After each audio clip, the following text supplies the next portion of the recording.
Good afternoon and welcome. I'm Dr. Tim Welter, a senior research fellow here at the Potomac Institute for Policy Studies. And I'm excited to thank you for joining us for the third public event of the Institute's Global Competition Project.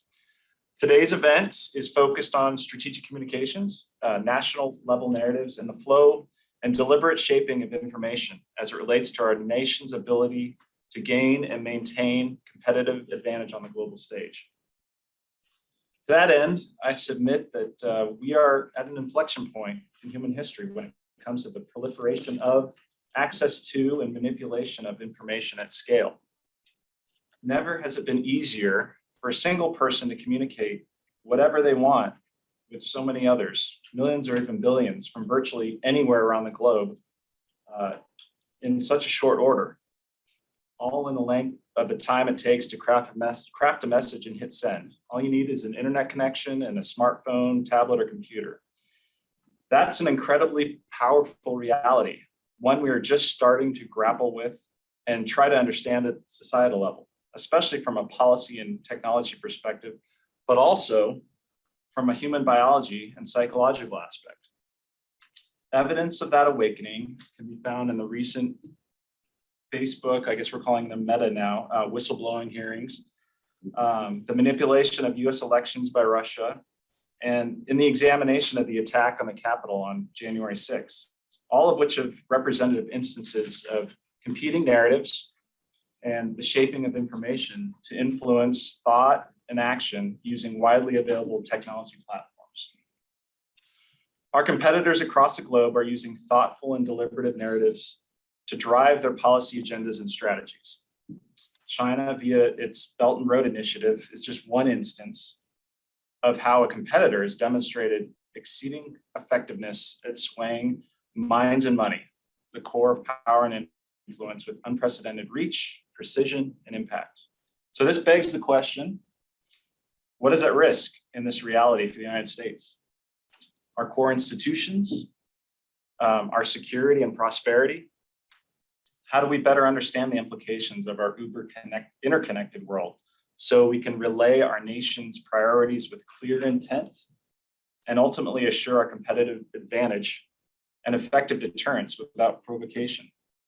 This is the reason we're here today, to examine these questions and more. But first, before we get into today's discussion, I'd like to offer the floor to our chairman, General Al Gray, for his introductory remarks. Yeah, thank you, Tim. I just want to take this opportunity to welcome our very special guests, both virtual and here in person. We deeply appreciate you coming today and participating in this very important topic with us. And with that, let's get moving. All right, sir. Thank you. And now I'd like to offer the floor to our CEO, Dr. Jen Buss, for a few remarks also. Thanks, Ken.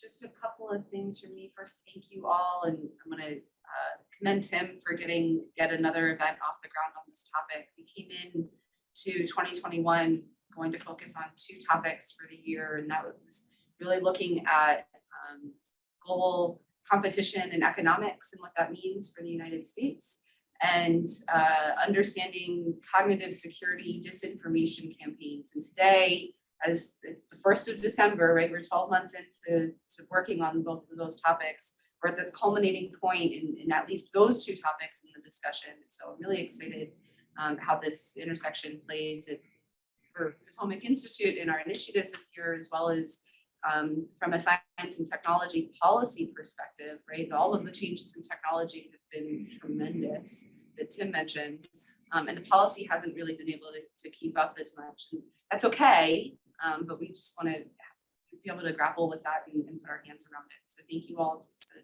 coming and joining us. Thank you, Dr. Buss. So before we do the introduction of the panels, the panel, a little bit about just the project that we're talking about, the Global Competition Project. So this, as Dr. Buss mentioned, this project was launched to explore what the United States must do to continue to thrive as a global leader, economically and otherwise, driving toward a societal level understanding and approach to competition at the intersection of policy, industry, and science and technology. To do so, the project is commissioning a spectrum of experts from diverse fields across the Potomac Institute's network. Their purpose is to highlight and elevate issues surrounding both the challenges and opportunities associated with societal level competition today and in the future.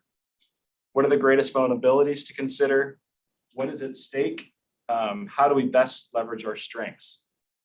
Ultimately, the project's goal is to develop foundational references through research, discussion, events, and papers, et cetera, for national security professionals, policymakers, industry leaders, and others as they drive awareness and understanding and how the US might address the most consequential aspects of near-peer competition.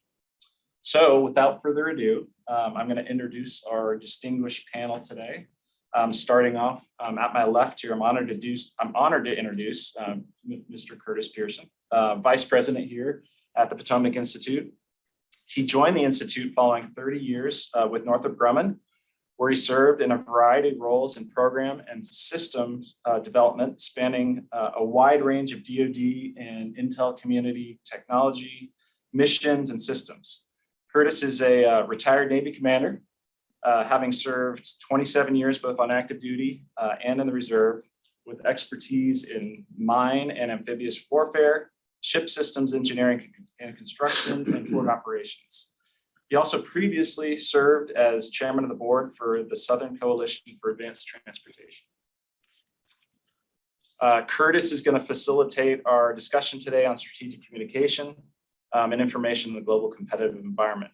And he's joined by an extraordinarily distinguished panel who I'm also pleased to introduce. Starting with right across from me is Mr. Jeff Skunk Baxter, a member of our Board of Regents here at the Potomac Institute. So we're glad to have him. He's got over 4 decades of experience as an expert on missile defense and counterterrorism. Additionally, which is really cool, he has earned 8 platinum records in his music career as a world-renowned guitarist and former member of both Steely Dan and the Doobie Brothers. Skunk served as chairman of the Civilian Advisory Board for Ballistic Missile Defense, and he's advised members of Congress on the House Science Committee and participated in numerous war games for the Pentagon over the years. He's also consulted for government organizations to include NGIA, the Missile Defense Agency, as well as for defense contractors, and was invited to serve on the Laser Advisory Board at Lawrence Livermore National Labs, the NASA Exploration Systems Advisory Committee, and he's lectured at the University of Manitoba School of Political Science. Thank you for being here, sir. So we have also joining us virtually is Dr. Rand Waltzman, also one of the newest members of the Board of Regents here at the Potomac Institute, and he's an adjunct senior information scientist at RAND Corporation. Dr. Waltzman has 40 years of experience performing and managing research in artificial intelligence, applied to domains including social media, cognitive security in the information environment.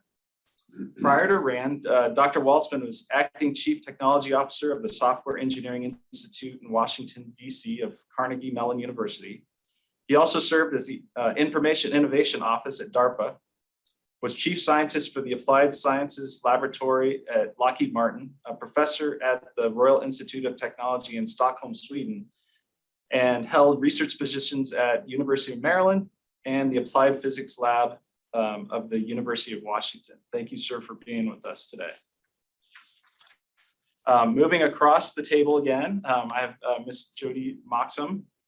She's founder of Phase 1 Communications and a strategic advisor with decades of experience in large-scale strategic communications and professional training.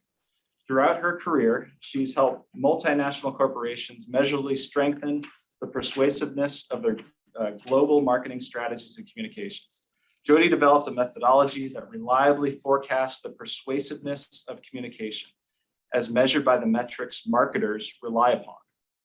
She founded Phase 1 Communications, which trained analysts to use that methodology with statistically reliable results. So after 9/11, at the request of the United States government, Phase 1 actually adapted that methodology for national security interests and introduce best private sector practices and understanding global audiences and what motivates them. Very applicable to our discussion today, absolutely.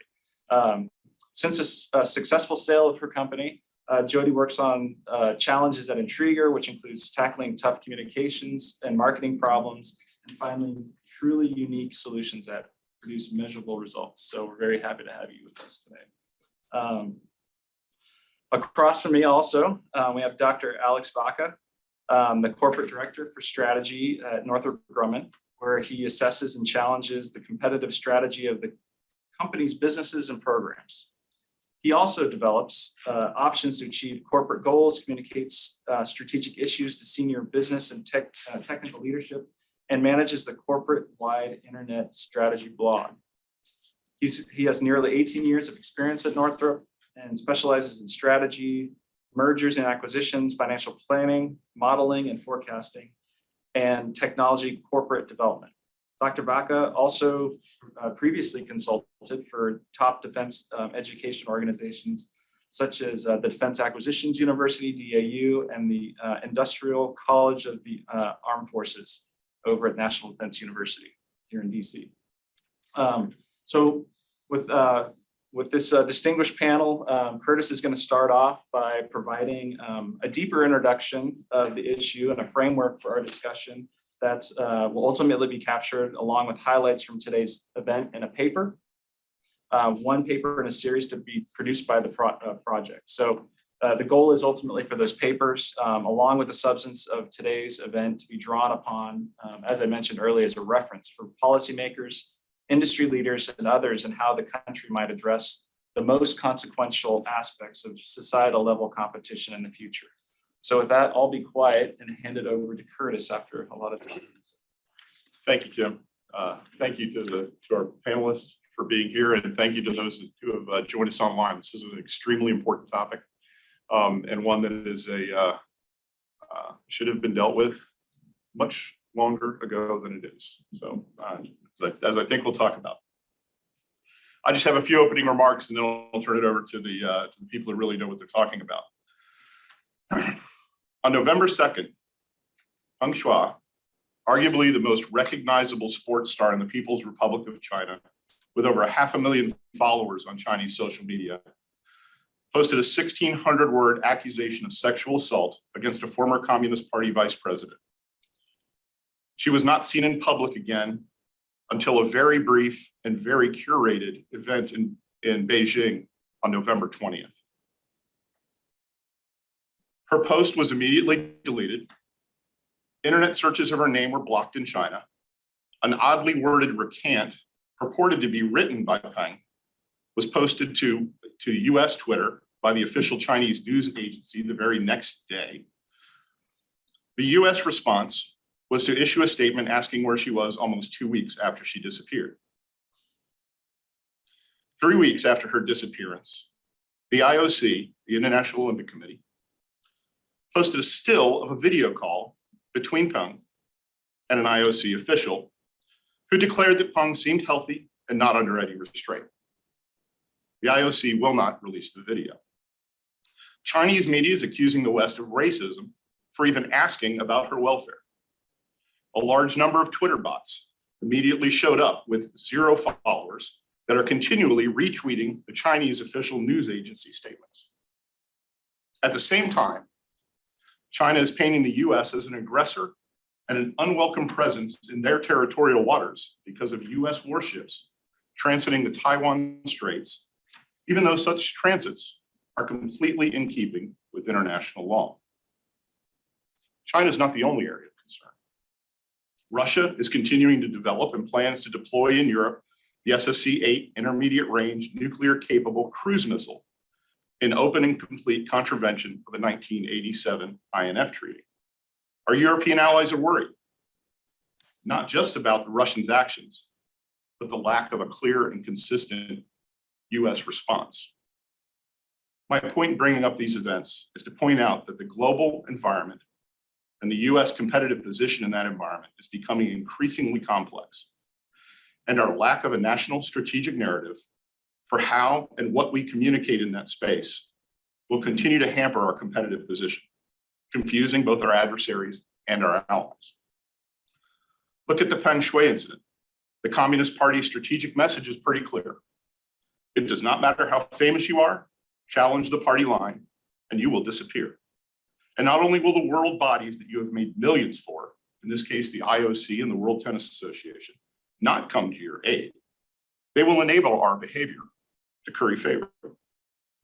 The US response has varied from fairly weak in the Peng case to a somewhat stronger in the Taiwan Straits issue.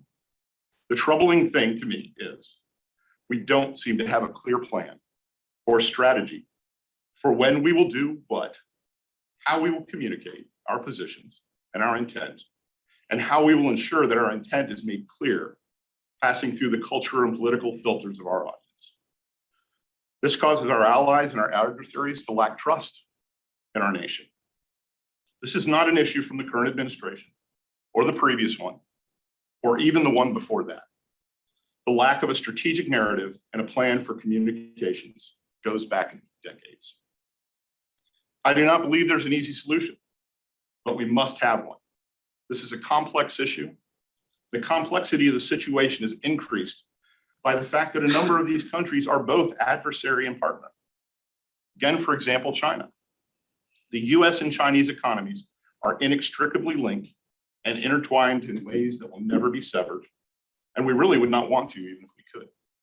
China, therefore, needs to understand where we will work together to support our common goals and where we will block their attempts to control the world's response to their aggressive actions and their play to be the regional hegemon. This is a wide-ranging and a complex issue, and there are no easy answers. I suspect this will not be the last discussion we have on this topic. We have 4 exceptional panels with us today, and I've asked them to look at this and address strategic communications from their areas of expertise about things like the need for a national level narrative and messaging strategy. What should that narrative be? How it can be an effective tool for US competition on the global stage. Why haven't we done this? How can we assure that our adversaries and allies can trust our message and consider them reliable? How do we ensure that the narrative is consistent across administration changes? How do we ensure that the message is developed and delivered in ways that will translate through the political, cultural, and language filters that they will pass through? Or, for that matter, anything else they think is important for the discussion. With that, I will turn it over to our first panelist, John Baxter.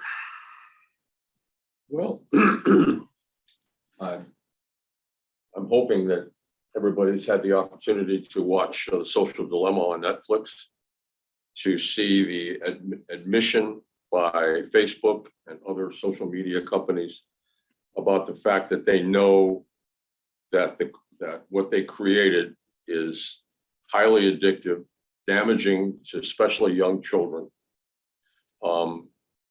and completely across the board. It's the combination of the medium of social media and the fact that there are physical as well as psychological effects. We're all drug addicts. We are all addicted to the neurotransmitters that our brains create. As a musician, I understand that from a very visceral point of view, being able to manipulate people's emotions.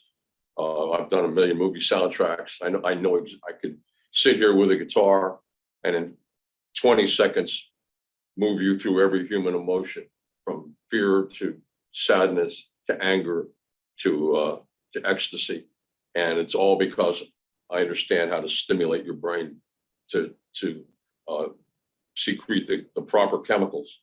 The other problem that we have is because the whole concept of social media is so addictive, especially to the young folks in all over the world, but especially to the young folks in America, we have a drug addiction problem. And one of the things that's really frightening is there's one country that manufactures a syringe to inject those chemicals. Most of the the devices that are used to connect people up in social media are manufactured in China. Now, not only are these articles manufactured in China, but there has been a tremendous amount of evidence that things that are manufactured in China have embedded software and hardware in their systems already. We are at war. The Standing Committee of the CCCP in China about 7 years ago, for all intents and purposes, declared war on the United States. It's interesting. It looks like we're seeing what happened in the 1820s and 1830s. It's the Opium Wars turned the other way around. Yes, our adversaries are heavily involved in real drugs, et cetera, but the ability to, as the Shadow said, to bend men's minds is now firmly a part of a social, operational, military, and fully all cardinal points push by both China and Russia. The concept of perception management, perception engineering is much more well understood, frankly, by our adversaries than it is by us. So I'm a little bit scared to death here because as I wear a syringe, an electronic syringe on my belt, I wear two of them. I carry them with me constantly. I am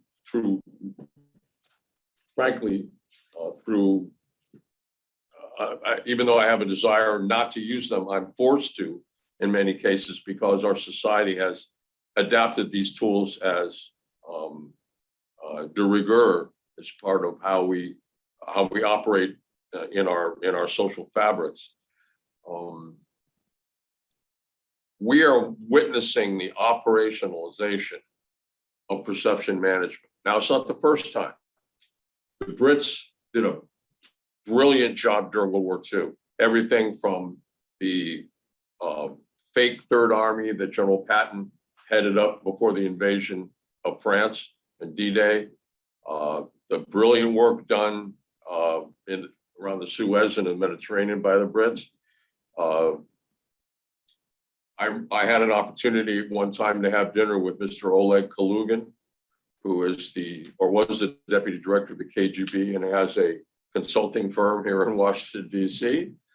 And after a couple of drinks, Oleg was certainly open about what they did. I said, sir, with all due respect, I am absolutely in awe of what Russia did in Europe in the 1960s in the anti-nuclear campaign. It's brilliant. Tell me how to tell a lie. I said, it's real simple, Skunk. You just take the truth and you wrap it in bull crap. And you make sure that the crap gets bigger and bigger and bigger, but inside that core is a core of truth. They have operationalized strategic messaging to the point where it has now affected our country, as Curtis had explained very well what our adversaries are doing. We're walking around in a fog because we still think that because of the Western concept of free will, that we actually make all our own decisions. And that is absolutely not true. We think we are, but we are influenced by so much. It's like going outside in the cold and trying to carry on a conversation when you're shivering so bad that you can barely control your body. The influence of this is so strong. So I'm glad we're here today. I think we're way behind the curve. The good news is I'm involved in a number of war games, and strategic messaging has now become a part of that war gaming. The operationalization of it, the application of it, the using it as a part of a focused operational plan is now beginning to gather some momentum. And I'm really hoping that the product that comes out of this forum is transmitted to the people on the Hill, and then somehow or other is transmitted to other policymakers and other influencers, including the general population. I spent 40 years in the music business. Good news is they got a lot of platinum albums, a lot of gold albums, got inducted in the Rock and Roll Hall of Fame. That's not important. The only reason I bring that up is that somebody has recognized that I have the ability to communicate. What kind of communication do we have coming out of Hollywood? Last time I watched television, I saw Robert Senna, I'm trying to think of the actor's name, on his knees apologizing to the Chinese government for saying something about Taiwan. Something's really wrong here. Really, really wrong. So it's time that we educate our population and our government officials to the fact that they are already being influenced and they need to be inoculated against the syringe and the heroin that is being generated by our adversaries. And I'll leave it at that. Thank you, Skunk. Appreciate it so well. Other than that, Mrs. Lincoln, I hope you Yes, sir. So, with that, I'll turn the floor over to Dr. Rand Waltzman. Rand. Well, so I'm really kind of interested at the moment, mostly in sort of looking ahead to the future. And the future is developing very rapidly. So the environment, the information environment, the social media environment is about to change pretty radically as virtual reality starts to really take hold on a large scale. So you could see Facebook has changed their name to Meta, right? Reflecting their interest in the metaverse, which is an old term that comes from a novel. It was from, I don't know, from 1992, the term was first introduced in a novel, but the idea has been around a long time. I mean, Second Life has been around for quite some time, this concept of virtual reality environments. But the difference is today, I think the hardware and the software started to catch up to where we can actually do these things in a much more interesting way. And when you see companies like Facebook and Microsoft ready to put really big bucks into it, then I think we can be pretty confident that it will happen. Now, once that happens, the name of the game really going to change significantly, because the opportunities to do manipulation of people and to do the types of things that Skunk was talking about they will go to a completely different level. I mean, in a way which we simply haven't seen before. I mean, just to give you a simple example, there's some politicians, which is one of my favorite examples. So, there's some politicians, people say, well, when they talk to a crowd, they have the ability to make everybody in the audience think that they're talking just to them. Well, guess what? In this environment, if you go to a political rally, you're surrounded by thousands of people, perhaps, and maybe millions all over the world, and you have somebody making a speech. It is actually technically pretty straightforward to make it so that the guy is, in fact, talking to you personally. I mean, in such a way that every single person could be hearing something different without realizing it. So you have a chance to combine interpersonal dynamics, one-on-one dynamics, with group dynamics in a way which was simply never possible. You could never do those things simultaneously. And with this kind of environment, you can. And that's just one simple example.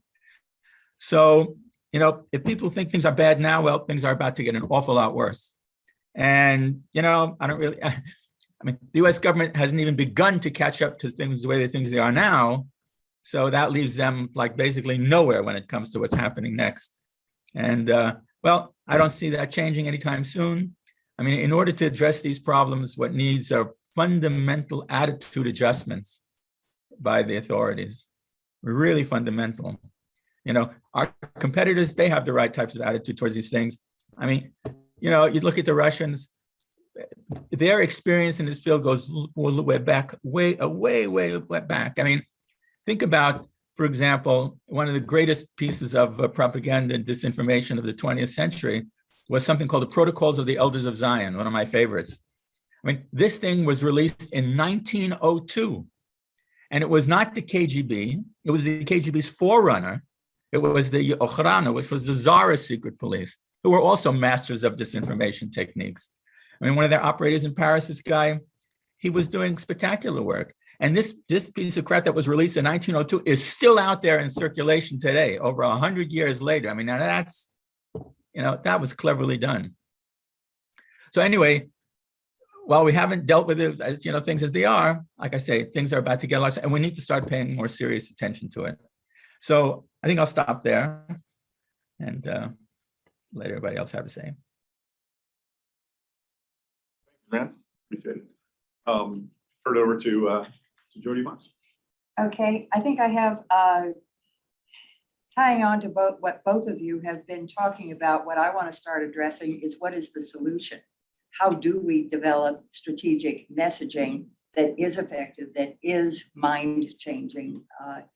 And I've watched people turn themselves into knots trying to define what strategic messaging is. So that's where I want to start. What strategic messaging is, what separates it from all other forms of communication and messaging is it's designed to produce a strategic outcome. Now, what are some of those strategic outcomes?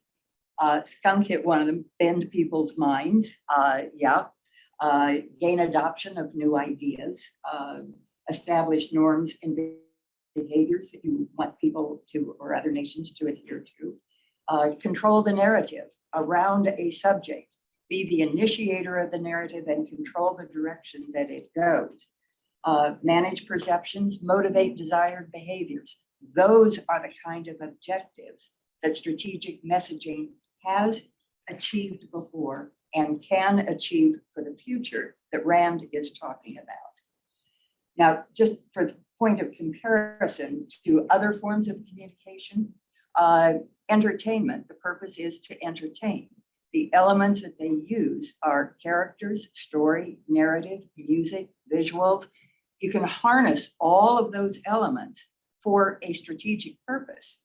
And then it's no longer, it uses entertainment elements, but it's no longer, its purpose is no longer to just entertain. Its purpose is to manage perceptions, provide role models, provide behavioral models for people to act on.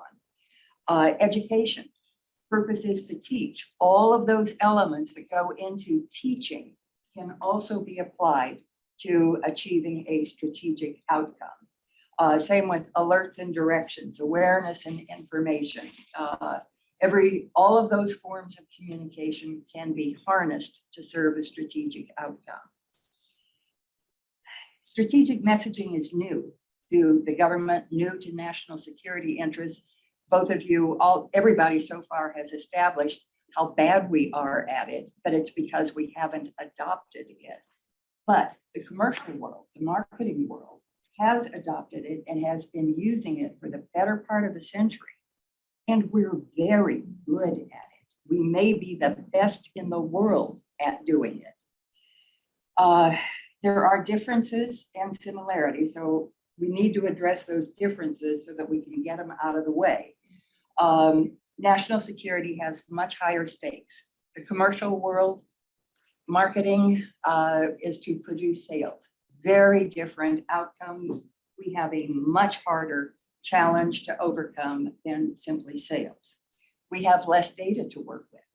Marketers typically spend anywhere from 7 million up to hundreds of millions of dollars to understand their target audience and understand the environment that they're going to be working in. So we have less data, far less data to work with. We also need to produce very different results. Our results are never sales. Our results are things that influence or that affect quality of life and even life itself. Another difference is we have no common measures. Because marketers use sales, they have a very easy job measuring sales. Easy, sort of. We'll get to that in a minute. When we look at the similarities are what gets exciting and gets to the point where we can really apply some of the learning out of the commercial world to national security. Success in both arenas. Success relies on motivating the target audience to think and to behave in a particular way. The ways are different, but we need to motivate people to act the way that we want them to act. The tools are the same. The tools are the message, the messenger, and the channel. And it's more complicated than that. I recognize boiling that down, but it's boiling it down to the essentials. Also, the principles are the same. The principles that underlie persuasion, the principles that underlie causing an audience to identify with characters or to read themselves into a story, those principles are the same. Managing perceptions, how we teach, all of those fundamental principles are the same. So we have a lot that we can learn from marketers. I'm going to boil it down to two areas: how to measure and how to develop a process that leads to successful mind-bending strategic messaging. So on the measurement side, like I said, sales is relatively easy to measure. However, it takes 12 to 18 months in order to determine whether the sales indicate a success or a failure. By the 1960s, marketers couldn't wait that long. The opportunity loss was so great that they had to shorten that time. They shortened it down to months, now down to weeks, and in some cases, even days. The way that they've been able to do that is they found surrogate measures for sales. So they identified that there are specific measures like engagement. Is it going to break through? Is it going to capture the attention of the target audience? Is it going to be remembered? And if it's remembered, how long will it be remembered? A day, a week? That will tell them how often they need to reinforce a message in order to keep their message top of mind in those people they need it to be top of mind. Persuasion. How do you, persuasion indicates whether you have successfully changed behavior or not. That is a measure now that marketers are able to do within about a week to 10 days. Other measures are likability, attention, loyalty, etc. And those measures, they may not work for us as surrogate measures, but remember the principle. Marketers found what they want to accomplish, which was sales, and they found surrogate measures that would indicate when they have achieved that. That's the principle that we can take forward into the national security arena. Now, I mentioned process. One of the things that marketers learned was that when you follow a process, you increase the likelihood dramatically of being able to achieve those measures. Nestle is the #1 food company in the world. They have more than 2,000 brands that's being sold in 186 countries. So that's marketing on 2,000 brands in 186 different cultures, languages, environments, etc.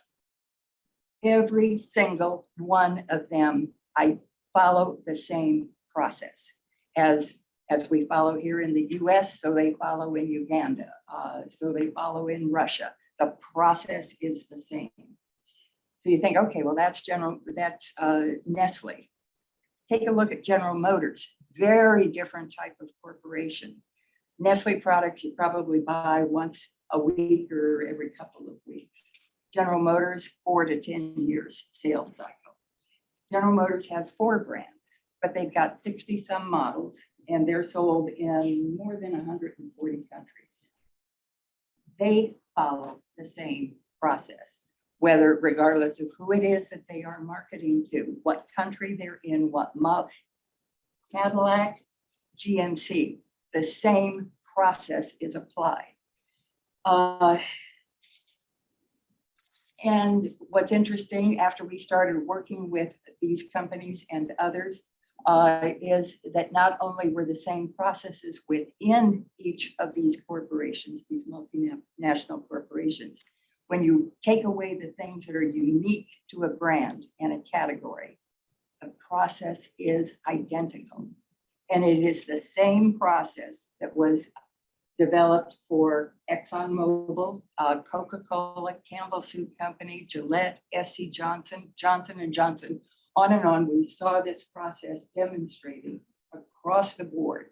So when you have different entities, so many different entities putting so much research and revenue against finding solutions, when you have them all arriving at the same conclusion, and this is over decades, you know you can rely on this process as being true. It is proven. So the process, and I'll just do the top line on this. I don't want to get too deep in it, otherwise there's just too much time here. There are 4 stages: plan, develop, execute, measure, and evaluate. The plan stage is probably the most important, the most time consuming, the least understood, and the one that we never do. It takes too much time, it takes too much work, and we want to jump into develop it. Here's what we should do, and gung-ho. It's like the John Boyd's OODA loop. It's a cycle of continuous improvement. After you go through the final stage of of measure and evaluate, then if you're getting the results that you want, you keep going forward. If you're not getting the results you want, you look back into your plan stage, reinvestigate the assumptions that you've made or other research or other things that you based your decisions on, and you start fine tuning and adjust. So you go through that cycle. Marketers go through that cycle constantly. They call it the SCDC, the Strategic Communication Development Cycle. And I can't stop this portion, and I hope we can get to more solutions and things like that in the discussion, but I can't end this without offering up a cautionary tale. And it was one that we were on the periphery of. It was back during the Bush administration, not too long after 9/11, when there was a desire to build a bridge between the American people and the Muslim people.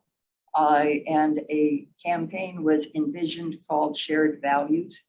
One of the best advertising people in the country, a woman named Charlotte Beers, was brought in to run the campaign for the Bush administration. They followed the SCDC, they did the research, they developed a campaign that would achieve the objective that they had set. But then they had to go through the approvals, and each approver had the right to change or to request changes.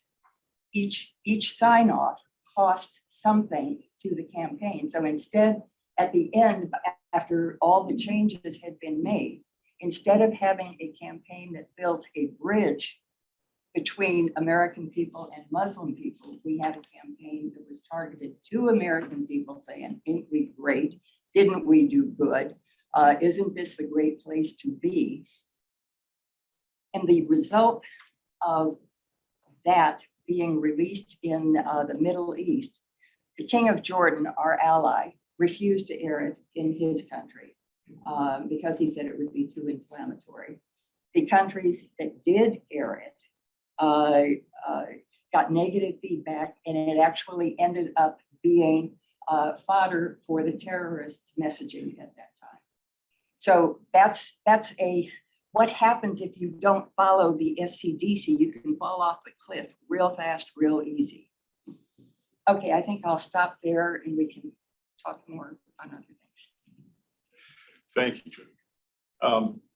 And last up, Dr. Alex Vaca. Alex, and I would like to mention for Alex that his views, the views he expresses today, are his own. Thank you, Curtis. That makes the discussion more fun. I also I'm struck by this topic because it's really easy to say everything's changed, and it's really easy to say we're in a totally new world. But I also wanted to go back to the turn of the century, and not the turn of the century 20 years ago, but the turn of the century 120 years ago. But I was actually going to go back to Imperial Russia for exactly the same reason that Rand did, and discuss the protocols of the Elders of Zion and a bunch of other things too, because Russia realizes that they are way behind Great Britain in terms of building commerce, building allies, and getting diplomacy together. They're way behind Germany in industrialization, and they're trying to catch up, but they need another way to go off and build power on the world stage. They had been humiliated by Japan. They had discovered that the Ottoman Turks were much of a match for the Russian army. And in order to do this, they come up with a lot of the concepts that we now think about in information warfare. They developed a school of maskirovka, actually using the term maskirovka, which is inadequately translated as deception in English, but it's actually far more subtle than that. because in the original Russian, it's really about feeding the misperceptions in the adversary that are helpful to your own views. So you're not so much deceiving on what you're going to do, but you're actually helping the adversary think about things which are helpful to you. In some ways, what you would eventually end up doing is you turn the adversary's intelligence operations into actually assets for your own disinformation campaign. Very subtly and very sophisticated things. And they were doing this at the turn of the century. They were thinking about it, talking about it. And the other term that we now know is reflexive control showed up then as well, except that the trouble with reflexive control is everybody focuses on the control aspect of reflexive control and forgets the reflexive part of it. Reflexive control was really about understanding how your adversary thinks. In order to understand how your adversary thinks, you have to truly have a sophisticated understanding of your adversary from a dispositional, psychological point of view on what matters to them, what cause and effect relationships they believe are in operation, and how they think the world works. If you can understand your adversary better than anyone else, then you can go out and manipulate the information environment in such a way that your adversary thinks they're making their own choices, but they're making choices that are favorable to you. Just like Maskirovka, it's about playing on through us understanding what the adversary thinks, it's about playing on that understanding to turn them to your own views. You could think of it as the magician's force. You make them pick the card that you want them to pick so that the trick ends up working, except here the stakes are a lot more than the trick. And that's where I wanted to talk about where things start to change from 120 years ago. It was really hard to understand what other societies were like at that time. You might have a few people who studied abroad. You might have a few folks who married and lived abroad in capital cities, but by and large, other countries are mysteries to one another. That has completely changed. The United States, at least, is not a mystery to anybody. As strange as we may be to some observers, we do a very good job of putting all of our deliberations, all of our thoughts out in public for anybody to go off and look at. If you want to see how ideas propagate in the United States, just go back and rebuild Twitter feeds. You can actually follow ideas from various influencers to others.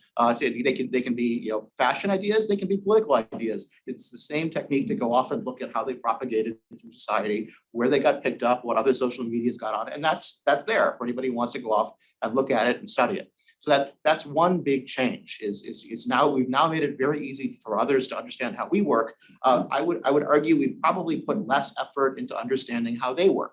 I can think of two people, Alistair Ian Johnston and Taiming Chen, who really put a lot of emphasis into understanding how the Chinese think. We systematically dismantled how our efforts to understand how Russians think after the Cold War, and we haven't bothered rebuilding those. And it takes time to develop that level of understanding. Another couple of things, four other things that have changed. The ability to target information operations is very, very different now. You heard earlier about modern advertising. You can now go off and micro-target individual groups, individual demographics, individual locations, and have a message that is geared directly towards them in any way you want to do. And you can put these messages together in a truly sort of almost combined arms way, where you have different messages all pushing you in the same direction, or sometimes in the opposite direction if you want to go off and do that, micro-targeted and deliberately timed. And that's the second part, this timing. Instead of going off and having the Tsarist forgers put together the protocols of the elders of Zion and then try to get it off into the European body politique, you can now go off and reach the world in a matter of moments if you would like to do that. Or you can parcel it over time. You can let ideas slow roll. You can have operations that play out over months where you put some stuff out there, it doesn't get a lot of notice, and then you go off and build on it and point back to it. Much as you saw, actually, it was Blair Witch Project was built up that way, where they planted discussions of Blair Witch as if it were a real myth, and then 6 months later, when the movie was released, they pointed back to the myth and said, "See, look, there's stuff out there actually on the Blair Witch." That was an information operation. There's a lot of level of transience as well. You don't have to fool everybody all the time. You only have to fool a few people for a very short amount of time to get the policy outcome you would like, at which point it's then too late for anybody to do anything like that. And then finally, there's a level of transparency that is completely changed. There are no more secret cables. There are no more secret codicils to treaties. When you speak, you are speaking to allies, you are speaking to adversaries, you are speaking to your voters, you are speaking to undecided voters. All those messages can be read by everybody else. So while you may try and target your messages to reach certain people, everything you write and say will, you have to believe, be picked up and read by others who may not necessarily bring the same views and interpretation that your targeted audience is going to bring to them. So how do you go off and communicate in secret when you can't do this? So if we have all of these changes, the one other thing that I wanted to add to it is the notion of objectives. And that's that we tend to think in terms of goodies and baddies and deliberate objectives. So you're trying to prioritize one candidate over another candidate. You're trying to help one side over another side. But in many cases, the information campaigns may be a little bit more sophisticated than that. And here, while I started in Imperial Russia, I'd like to end in sort of prehistorical Greece.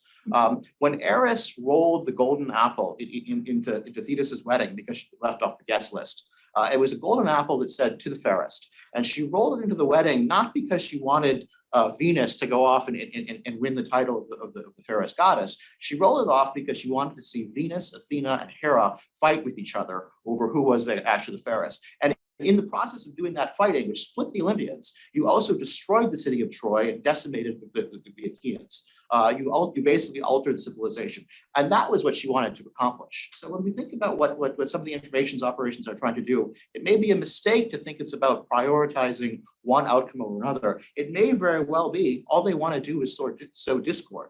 And you can think about what other golden apples have been rolled into the American body politic and what has happened in terms of the discussions and debates over who actually is the fairest and what these apples mean. And that may be enough to make other adversaries sit back and laugh and let us go off and destroy ourselves, much like the Greeks and the Achaeans did. So I think with that, happy to open it up for questions. Thank you. Thank you to all the panelists for your comments. And now we will go into questions. And we'll be taking some questions off of the chat feed on there. But I've asked Catherine Chapman, who's here with us today, who's an expert in information and strategic information and strategic messaging, to ask the first question. Yeah, so I'm sitting back and kind of going back to where Tim started us off, that we're at this inflection point with volume technology access, and Curtis, your example kind of built on that. And I love that specific example, because you have this kind of scenario where you have a message out there, and then kind of the thought process around how do we remove this message almost is, well, let's delete one message and amplify another. And it's almost as if like, well, if we pull these levers and get all the levers just right, what we want people to believe will kind of persist and shift attitudes and behaviors in our favor.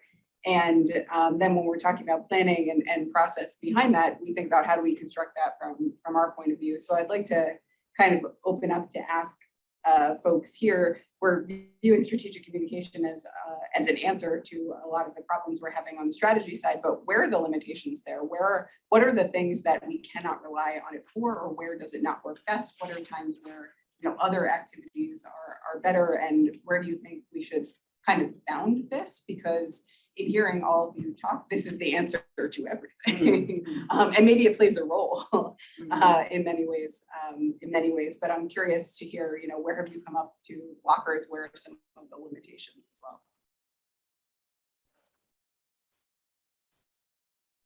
Okay. You're closest. Sorry. You're closest to the Okay. question. Well, So that's I'll easy start again. it out. From my perspective, strategic messaging is best used when you are at a stage where you can still have influence. If you are beyond the stage of having influence, then it can be a part of it to prevent misunderstanding and prevent mistakes that are based on misreading the adversary. Because if you're beyond the point of being able to influence it, George Kennan said, if you don't like the outcome, change the circumstances that produce the outcome. So if strategic messaging can play a role in changing the conditions that produce the outcome, but there's policy that has to go in there. There's a whole different level of planning that needs to go along with that. But strategic messaging has a role. I'm trying to think there are other limitations. If we get to the point where we're at a conflict stage, then it seems like the strategic messaging is more with our allies, the more internal messaging to make sure that we're on the same page. Because at that point, and I'm not saying that China is an adversary. I'm not ready to use that word yet. In certain situations, it is. But we're not going to be able to change them. We might be able to influence some of their actions based on reprisals or based on what we convey that we might do in the event that something were to happen. Same situation is now with Russia and the Ukraine, China and Taiwan.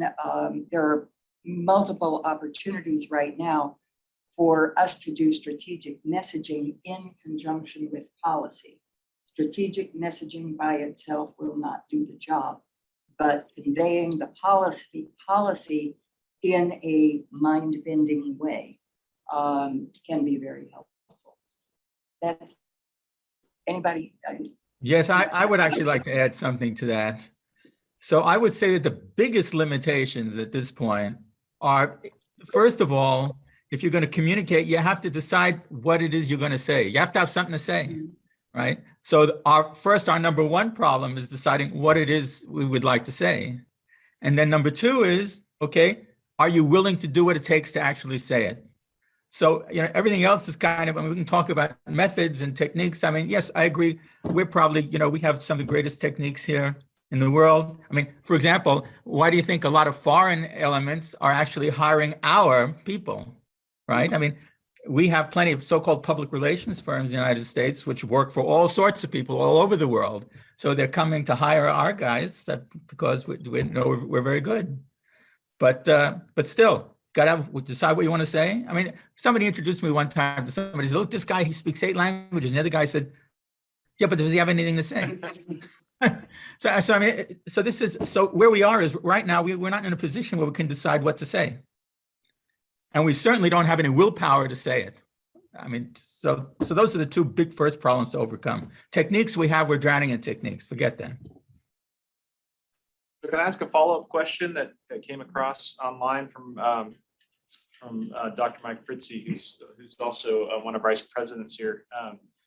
And to your point about what we want to say and actually say it. So who in the U.S. government, he asked, is or should be responsible for strategic communications messaging? Who crafts that? I mean, who's driving what we want to say? Well, right now there's nobody. There is nobody at the moment. Really. So who should it be? There should be a czar. Or should there even be somebody? Yeah, there should be, because like we have a chief of staff of the Air Force, we have a national security advisor, we have someone who heads up the Treasury. Each person has a specific focus and capability. I'm just going to step back for a second on something that Jody had said. Part of the thing about communications is right now, we're still in the mindset of developing weapons of mass instruction. I can't think of another word for it. It's like nuclear weapons. You figure, okay, well, the best way to do it is just kill everything. I'm going to refer to my mentor and former parole officer, General Al Gray, who, and there are no ex-Marines, there are only former Marines. And General Gray understands very specifically the Marine concept of the rifleman: 1 bullet, 1 target. It's very different from dropping a nuclear weapon. 1 bullet, 1 target. When the Chinese exfiltrated all the information from Equifax and also all the information from the Office of OPM, the Office of Personnel Management, the Chinese can now 1 bullet, 1 target. They understand that Mr. X and Mrs. Y's daughter was in therapy for a specific traumatic event at a particular age, at a particular time. They can now structure and form the message to a specific person. Now, in terms of marketing, for the most part tries to identify groups of people who may be interested in a product or an idea. We're now to the point, our adversaries are now to the point where they can target individuals. And again, this syringe allows a country like China to target you and everyone else personally, specifically. What does that mean? That means that not only can you target people specifically, but you can target specific influencers. Now, this to me is an incredible opportunity. Xi Jinping has a cell phone. Vladimir Putin has a cell phone. The Ayatollah has a cell phone. They all have the syringe, but we are not developing the capability to target the specifics of the leadership.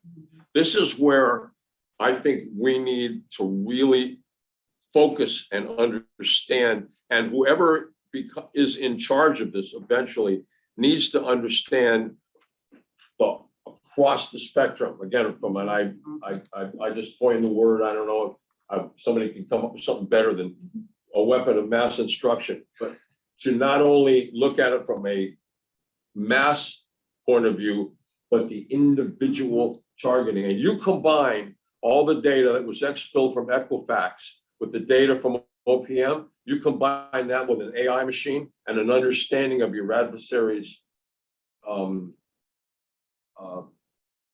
theology, if you want to put it, philosophy, it's frightening. And we are not doing that. And I hope one of the things that comes out of this is that when a concept, an idea, and a way forward comes out of here, good thing I mentioned it to a few folks before, Potomac Institute has a unique position in its ability to instruct and inform Congress about certain things. This will not happen unless somewhere somebody in some form of leadership says that there has to be a person to do this. Either whether it's legislated, whatever it is, that somebody says that this now has to be done and you are the person to do it. The biggest problem that I've seen, and I love my fellow man, I'm a musician, I'm an optimist, but more and more and more I see people who are designated to do a certain mission that are totally clueless. And so maybe what our first mission is to educate enough of the leadership so that one or two of those people can rise up out of that informed and capable. That's trying to answer that question. So. Micro-targeting is something that the commercial world does on a daily basis. We can micro-target down to 3 people on a block with certain behaviors that you want to influence or reinforce. I want to something else. What the question that came in there is, where should this reside? In corporations, there is the marketing department is. What corporations do is they set the strategy for the corporation, the communication strategy. It is different from the national security strategy. It is different from the strategies that right now are being set for this country. Without having a communication strategy, and Rand, to your point, what do we talk about? What do we say? Without having that strategy, then each individual unit is have to come up with something on their own, self-generate, and it's not consistent with other messages that we're presenting. So it's contributing to the problem, that absence of having a communication strategy that then is implemented in, with Nestle 2,000 brands, every country, 186 countries. Each one of them is working against the corporate strategy and applying it in a way that fits their culture, their country, their language. Or with micro-targeting, taking that strategy and applying it to these 3 people. In the commercial world, we actually worked on a national campaign that had 5 targets, 5 individuals who made the decisions for the purchasing of this particular product across the nation. So it was a national campaign on national media targeting 5 people. So that's kind of getting to what you're talking about, various methods for how do you reach, how do you influence those individuals that have the greatest influence? And there are ways to do it, but it depends on what your objective is and what your national strategy is. Well, Jody, I posit Hmm. that the United States does have a national strategy. They don't know it. Yes. And remember what, we want to talk a little bit about the fundamental documents of Yeah. Declaration of Independence and the Bill of Rights and the Constitution as a work statement. Yes. Skunk and our company have had a relationship for a number of years, quite a long time. And he had suggested not too long after 9/11 that we look at the founding documents and from that extract what is the work statement, if you will, for the United States.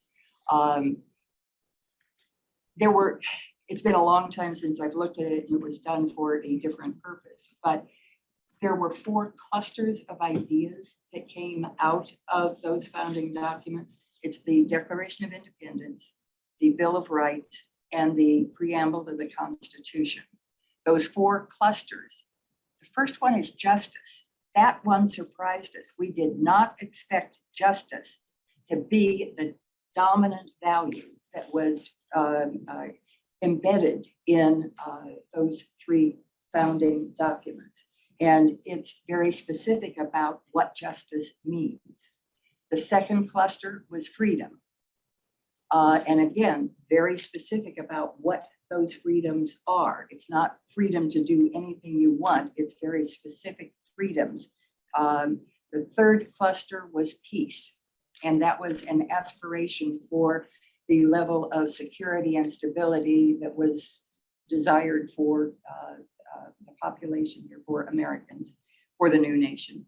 And the fourth one was duty.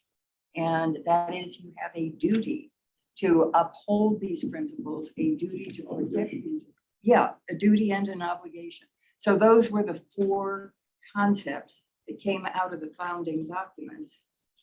What marketers do when they lose their way or when they find themselves floundering is they go back to revisit what were they and what did they stand for when they were at their best. There's reason for us to go back and look at these principles. And then what marketers do is they don't just take what they had done before, they bring it into the contemporary and revisit those concepts and make it appropriate for today. Tide, for example, introduced in 1946, best way to clean your clothes. Some years later, with competition, they lost their way. They were talking about scents and flavors and colors and all sorts of things that didn't have anything to do with cleaning. Market share was dropping. They revisited their heritage. They came back, whiter whites, brighter colors, and their market share started going up again.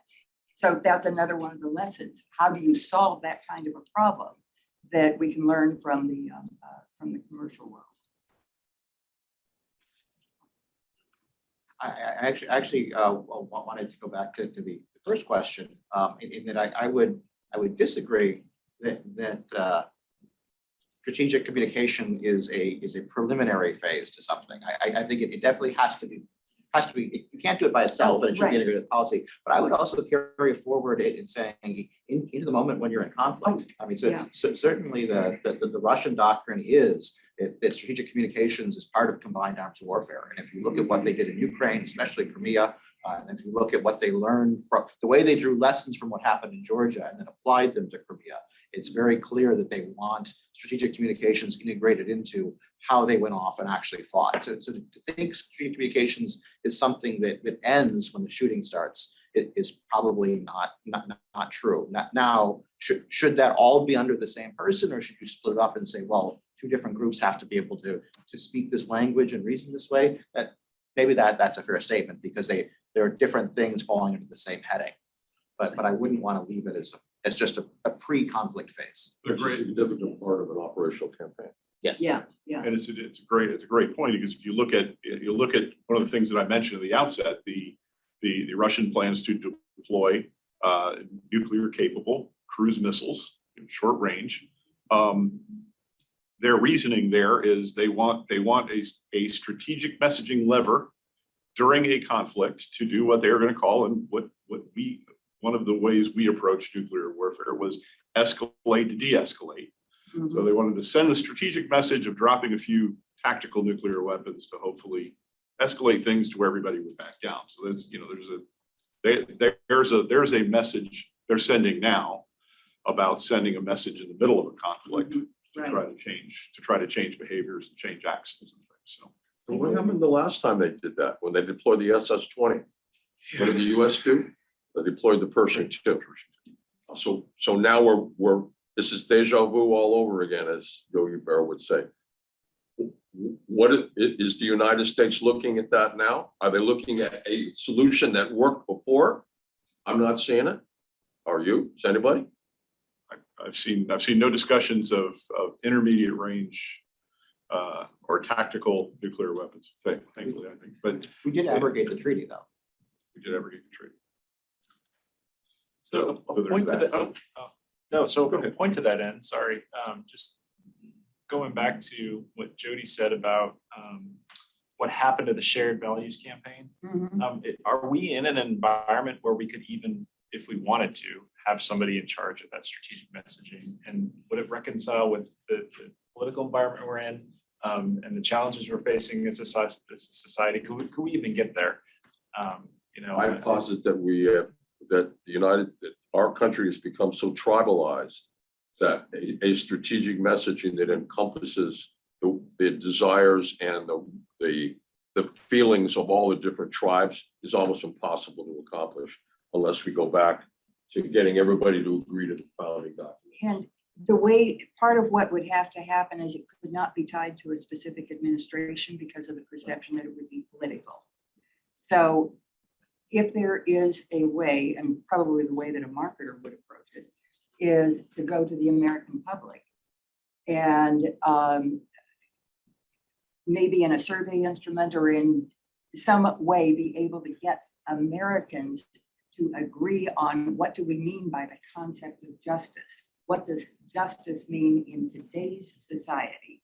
And I suspect that we could get agreement on what it means, what justice is. We would have a horrible fight about how do you achieve it and who already has it and who doesn't. And so that's where the fighting comes from. But if we could get agreement on the concepts, then at least we've got something that we can start talking about. And we've got something that can serve as a compass in our international relations that will help us have a level of consistency that sometimes I'm not sure we have. We don't know what's guiding our decisions, as we're not as transparent about why we're doing what we're doing as a marketer would want to be, for example. Well, everything is justice now. Whether it is a particular group like Black Lives Matter, there's even environmental justice. This word is being used over and over to go over. We may be actually farther down this road than when we thought. The question is, how do you take advantage of that and leverage that so that everyone, as you say, sees the same definition of what justice means to them, but to them based on a overall concept and before. So if there was a way to get the majority of Americans agreeing on concepts, and there are vehicles that can do that, if we're able to reach that level of agreement, then we've got something to work with, both internally and externally. Well, that was a heck of a first question. But we didn't answer it. There you go. No, Where would it reside? I'd like to actually ask one of our brilliant interns, Carrie Reinhardt, I'd like to toss her to I almost said toss her to the wolves. No, I didn't. That's not at all what I meant. I'd like to ask you to pose a question for the panels. Sure. So I guess much of this conversation to me has alluded to what I've kind of heard in other contexts described as an international battle between forces of autocracy and democracy. And whether, these emerging communication technologies will be a tool for, be more of a tool for either force. But I've noticed that a lot of this conversation has been very binary, talking about, the US versus China. But, I can tell you that there are so many other countries, other democratic countries that produce media that really matters to my generation. I have a lot of friends who really enjoy anime from Japan or K-pop from Korea, or even, shows produced by the BBC and other media companies or organizations. And so my question to all of you is, in what ways do you think cooperation with some of our allies will play a role in the emerging, discussion and development of how we, handle strategic communication?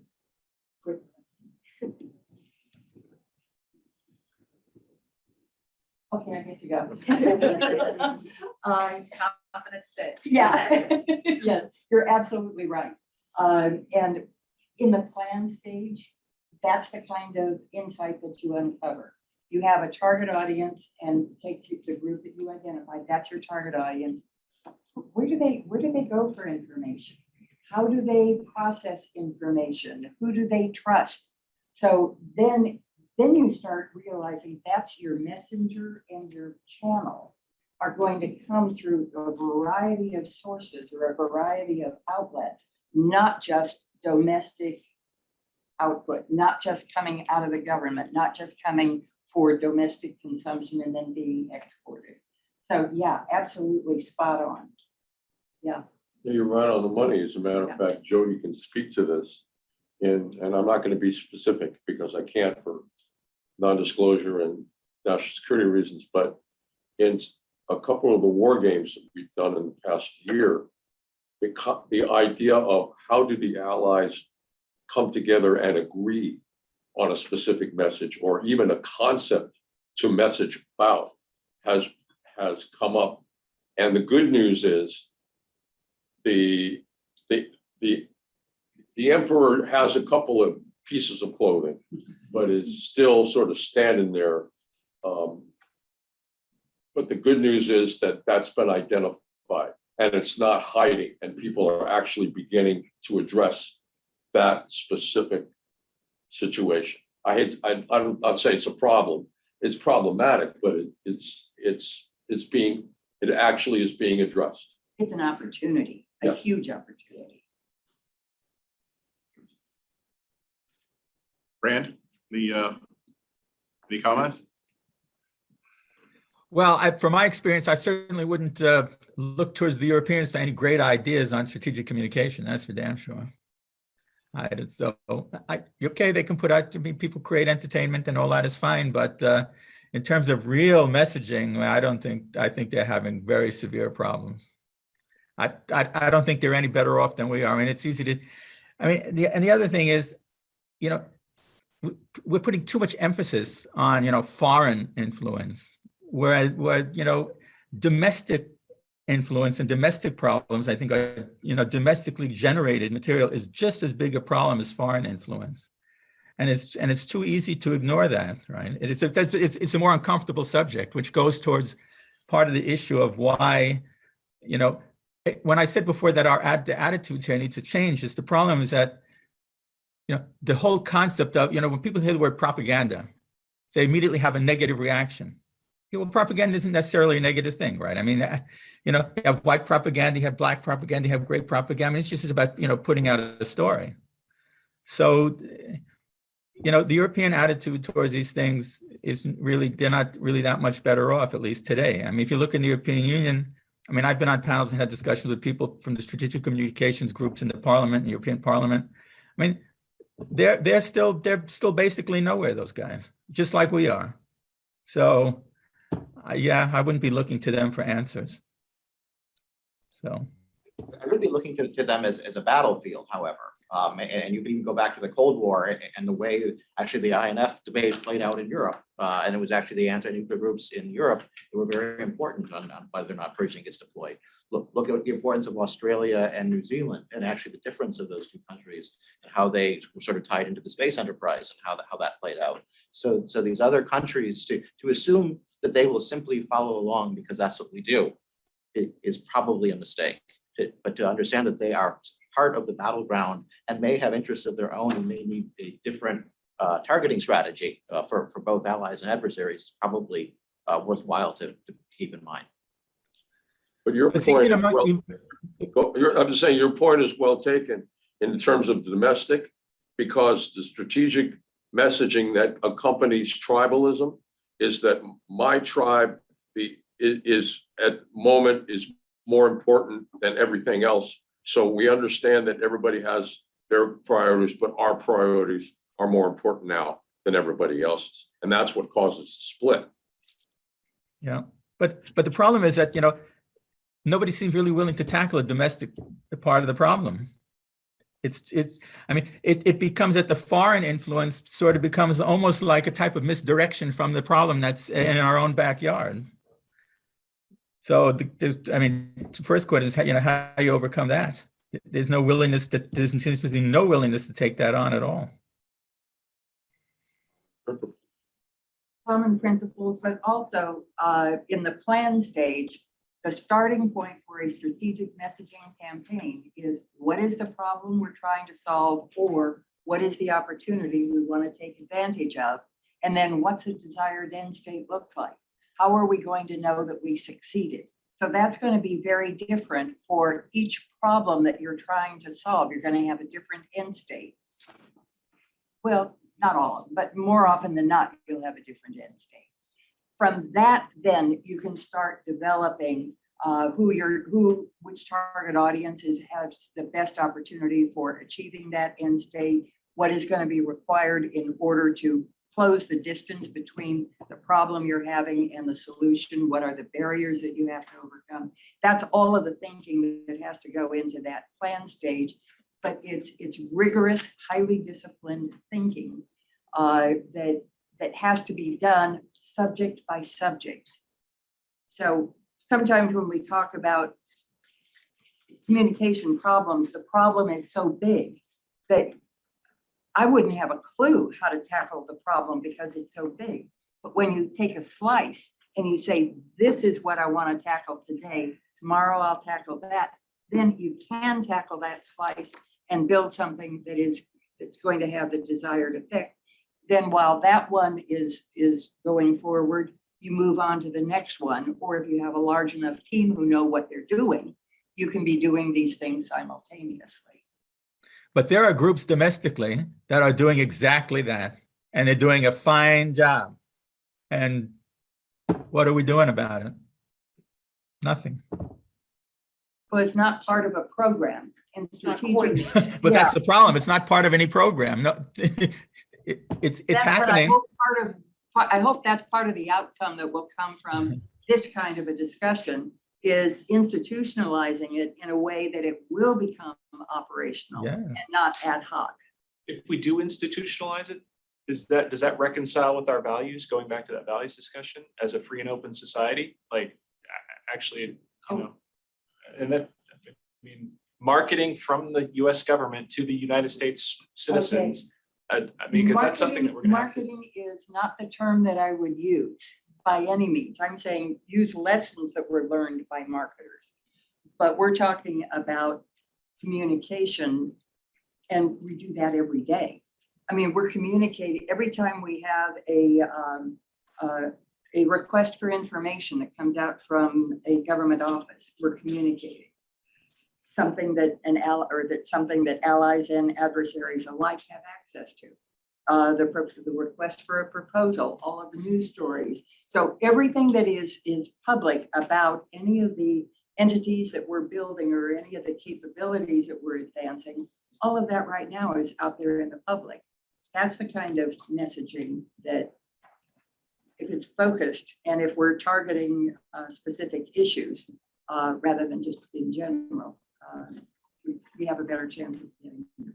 Yeah, can I just bring up one point about communicating all of the time, right? One of the lessons that we saw out of the pandemic almost 2 years ago now, right, was that we did not have the best strategic communicators on what to do in a pandemic. We had lots of plans, we had lots of people ready to operationalize them, but we didn't have many people ready and able to effectively communicate to the United States population, let alone the rest of the world. So to kind of each of your points in a different twist, right? We're not doing it very well domestically, and we can definitely be doing better. We're not doing a whole lot of the planning phases of the communication part, where we did in that one example, the pandemic example, we did a lot of planning on how we would act and what we would do and all of the case studies for pandemic response. But we didn't spend any time thinking about how we would tell the population what we needed to do. So This is where I would actually go back though to Eris and her golden apple, in that if we say that there is some part of the US government that is not merely communicating to relay facts, and we can argue about whether facts even exist, and it's the side discussion. But if they are trying to manipulate information and manipulate perceptions to achieve an outcome on a domestic audience, that's going to probably create a lot more discord than it will solve. Now, should they come out and say, hey, there are organized efforts to manipulate your perceptions that are being done from abroad or even domestically from other actors, and here's kind of how they work. In essence, you only play defense at home. Is that sufficient? I don't know. And maybe you have to play offense abroad and defense at home. And maybe we're comfortable saying that, and maybe we're not. But doing more than defense at home, I think just opens itself up to creating, to playing into the hands of those who are trying to create distrust and discord in the United States, weaken our institutions, and drop our resolve to deal with challenges abroad. Yeah, no, see, I disagree with that. You have to play offense even at home. Defense will never solve the problem. It's never going to work. I mean, it's like telling people, well, you know, what these guys are telling you is wrong. Okay, and then you stop dead there. No, that doesn't work. You cannot tell somebody something is wrong without telling them something to replace it with. So it isn't about countering, it's about displacing. It isn't about telling people what these guys told you is wrong. It's about telling people, here's a better idea. So, but it has to be offensive. You have to be pushing the stuff out. It's not enough. You just can't play defense. It doesn't work.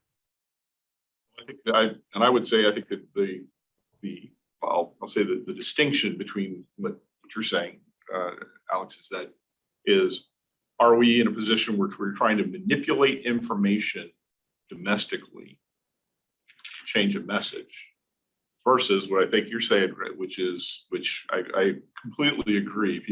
Americans in general will react very badly to believing that they're being manipulated by the government. A lot of them believe that they're being manipulated by the government, even without the government having a plan for it. Versus projecting true ideas and things to replace disinformation that's coming out from other sources.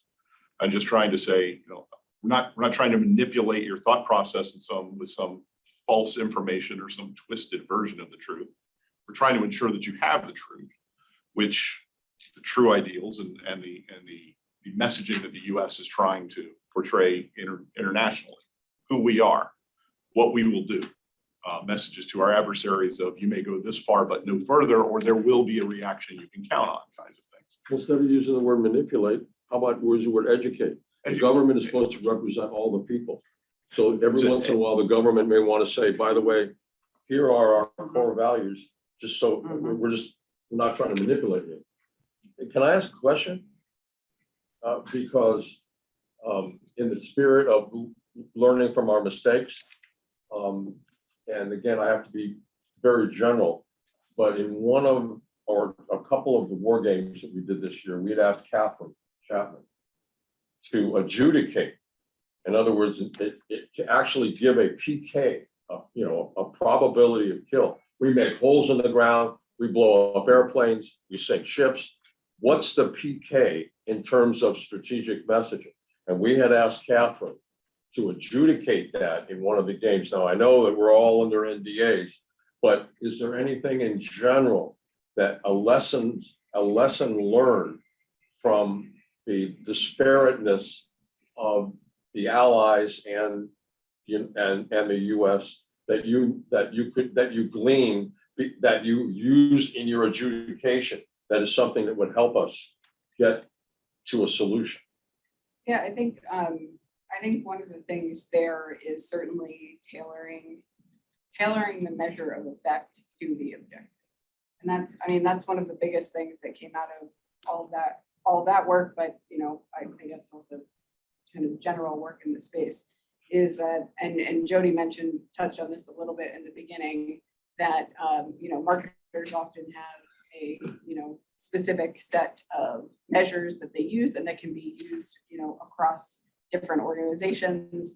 And this is something we've learned time and time again with work in the US government space that isn't in the marketing space, that every single time we have a different measure of effect. And occasionally some of them, especially maybe like measures of performance, might go across different campaigns, but almost every single time I can think of, the measure of effect had to be specific to the campaign. And very often we had to develop, what are proxy indicators of that? If we're talking about shifting attitudes and behaviors can be very difficult to observe. And so in the planning stage of a campaign, what are the different proxies for that attitude or behavior that are measurable, that we do have the data for, right? We talked a little bit about data and how much marketers have, governments often don't have the same kind of data, they may have different data, et cetera. And so kind of mapping those over, that's certainly something that is done kind of a little differently than the commercial space, but there's still a process and plan for it. I'd like to question for the group, because we've talked around this topic of disinformation. How do we combat disinformation? By proving that the disinformation is exactly that.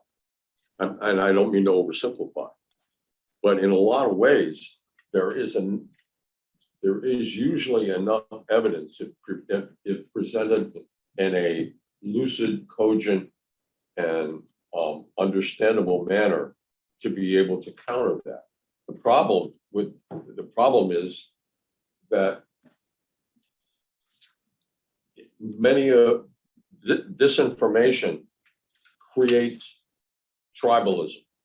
It immediately begins to stimulate the response that we want to stimulate a response across a number of different areas.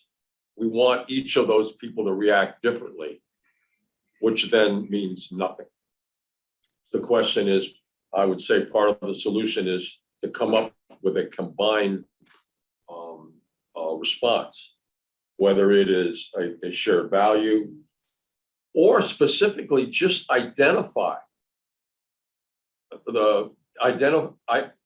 be honest and forthright and specific about identifying the target of the disinformation. The roads in California are terrible. They're just awful. And you should all understand that. And you ought to move out of California to Texas.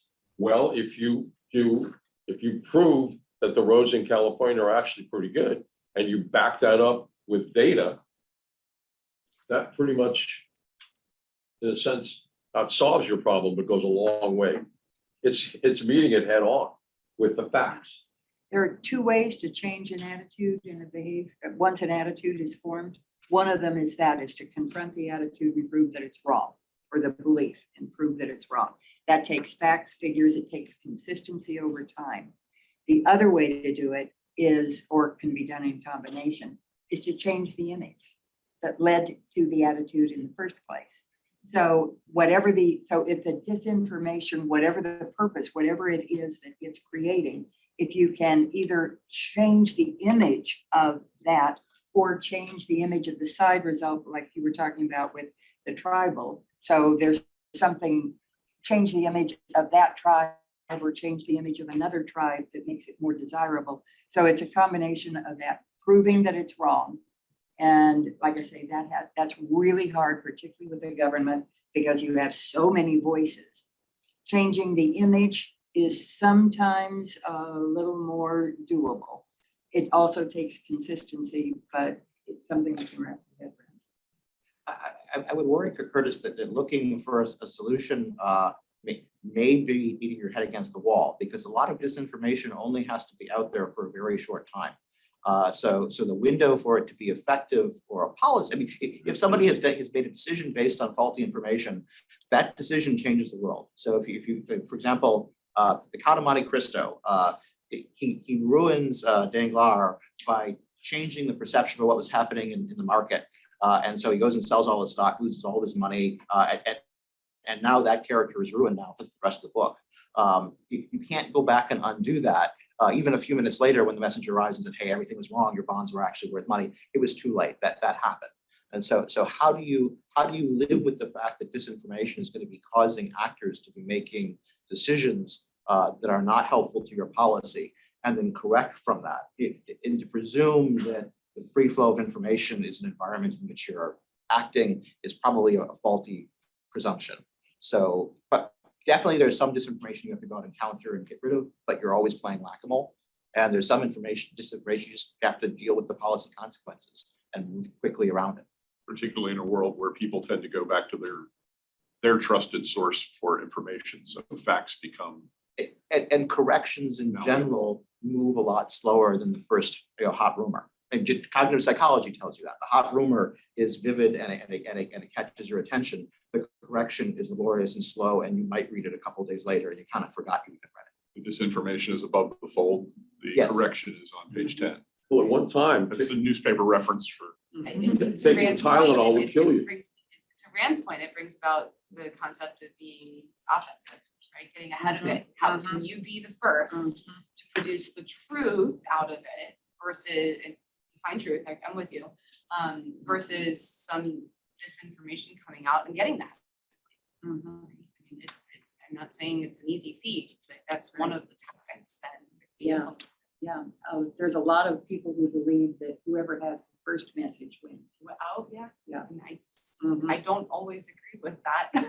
I don't either, but a lot of times A lot it of is it's true. I know. So that Rand, I wanted that kind of says that the countering disinformation is being first to the board with the message.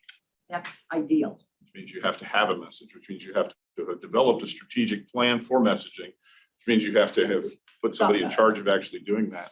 That's why we're here. that's why I brought up the concept of Tylenol. At one time, the idea was if you took Tylenol, you'd be poisoned. Now, this was a product that people trusted up to a certain point, and then all of a sudden, the disinformatia was if you take this, you will get sick. A successful campaign not only undercut the disinformation, but brought the brand back and brought the trust that people had before. So it is doable. That was a long road. No, Well, it's gonna, hey, this ain't easy. yeah, it was actually very fast. Because the president or CEO of Tylenol came out the day that this happened, or the day that the news hit, came out and said, you are customers are our most valued. We're going to pull our products off the shelf. They created the safety seal. When they went back on the shelves, sales went up. So it's combination messaging and actions. And that action alone would not have been able to, I mean, messaging alone would not have been able to do that, but message and action did. Policy and a technology Yes. solution at the same time. Yeah. Well, another important aspect to the problem is that of, being reactive versus being proactive. So, I mean, the problem is that the way I hear people most of the time talk about these things is it's in response, they say, we need to message in response to something. But the idea is that if you need to be continually working the environment and modifying and influencing the environment so that becomes receptive to the messages that you ultimately want to give. So this is a continual process. I mean, there was a great incident, even in 2009 in Iraq, where there was a case where one of our special forces units engaged with a group called Jaish al-Mahdi in Iraq, and they killed 20 of those guys, and they captured 20 of those guys, and they freed a hostage. They destroyed a big weapons cache. Everything looked great, right? And they got back to their base. By the time they got back to their base, those guys had come back, picked up the bodies of their dead comrades, arranged them on prayer mats, and made it look like somebody had come in and killed them in the middle of prayer, and posted messages. They pushed the stuff out onto the internet. All of that happened before our guys got back to the base. 45 minutes. 45 minutes, right? So the question is, how is it that they were able to take such an action in such a small amount of time? And the reason, and the answer, well, and when our guys got back to the base, it was already too late. The stuff was already out there. And it took the Army like almost 3 days to try to post forget it, 3 days, and that's just, the space is like, may as well have been infinite time. It was useless. The question is, how can those guys be able to react so fast? And the answer is because they're continuously working the environment, and they do not view these operations as point operations. They're not an operation that has a planning stage, an action stage, a middle stage, and a well-defined end, and an after action report. They don't think like that. They think of these things as a continuum. There's no beginning and there's no end. Events happen, things come up, they take actions. But the point is, they're continuously working the environment, continuously, so that the environment is receptive to the messaging that they want to put out when the occasion arises. So, that's so that's that kind of continuous, that kind of continuous action is also needed, right? It isn't just somebody planning specific campaigns against a specific action. We have a question off the board. Yes, from the Honorable Al Shaper, one of our Regents, Board of Regents members also. And I guess, Rand, you may have touched on this in the chat because you put it there, but would like to provide this to the rest of the panel too. And he asks, isn't ambiguity a powerful tool in strategic communications? And he says, I've watched the US draw red lines, then back down. I think that's a great question. And it's great because ambiguity means different things in different cultures. In some cases, you want to be very, very clear, but being clear can be counterproductive. Truman, Atchison, thought he was being very clear when he was saying where US interests lay, but he left South Korea and that border out of his discussion. And shortly thereafter, the North Koreans took that as invitation to go off and attack South Korea. That was a mistake, but it was a mistake because we tried to be very, very clear. I think Saddam Hussein thought he was being very, very clear, asking if it was okay to annex Kuwait in 1991. There were some people who weren't even aware he was sending a message. And again, we have a debate or discussion of whether or not there was a message intended to be received and whether or not it was received or not. But clarity can sometimes, shoot you in the foot. But at the same time, ambiguity in certain cultures can be seen as fecklessness, and fecklessness is weakness, and then you can go off and end up in situations where you didn't want to provide the invitation to go off and get into that situation. So I think the answer to ambiguity is culturally dependent, and that goes back to understanding who it is you want to address and how they think and how it's perceived in their filters, not how Americans would perceive it in our filters. But it also but it also has to be on purpose. It can't be just random. I mean, when I think when the U.S. government draws red lines, and I think it's more random. It's not. I don't think it's purposeful ambiguity. I don't know, but it just seems like it's more random than anything else. And being random is not going to be effective. Well, and it further challenges the discussion we were having earlier, right? Is how do you get to, if you're working with allies and partners, how do you get to, a strategic message, and even if one of them might be ambiguity? I mean, when you talk about cultural differences, I mean, that could be a very difficult place to get. And the Russians have perfected ambiguity. What they do, and it's very straight ahead, is instead of accusing somebody of something, they ask a question. Is this person really have your best interests at heart? Studies show, experts have opined they ask a question, and as soon as you ask a question, you create ambiguity, and then you can manipulate it from there. It's absolutely part of the playbook, and it's a huge part of the playbook. You know, it's like I know a guy who was a student at Oxford. He studied. He's an English guy, and he studied mathematics at Oxford. And I said, "Well, how was it that to apply to graduate school?" He says, "Oh, well, you don't apply to graduate school at Oxford." I said, "Oh, really? Well, how does it work?" He says, "Well, your tutor invites you around one day for sherry, and he kind of just drops in the conversation and asks you, 'Are you planning to return?'" So there's no invitation. There's no nothing. It's just, "Are you planning to?" Very sort of, in an ambiguous, offhand way. So yeah, even in that kind of a situation, you can use ambiguity. You create if you ask the question correctly, you seed the question with the data that you want your target to assimilate, and then they use that data to form their opinion based on what you've seeded them. It works every time. But you are describing it as part of the strategy, though. Yes. Right? Pardon? Ambiguity on purpose as part of a strategy is different than because Yes. you don't have one. Let people form their own opinion. Very helpful. But in order, by the way, for that to be effective and to work, you have to have a real good feeling for your opponent, for the person you're communicating to, because you have to come up with an estimate of what they're likely to do with the ambiguous space that you've provided them. So that's going back to something earlier that was said about knowing your opponent. You really have to understand who you're dealing with and how they think in order for this to work.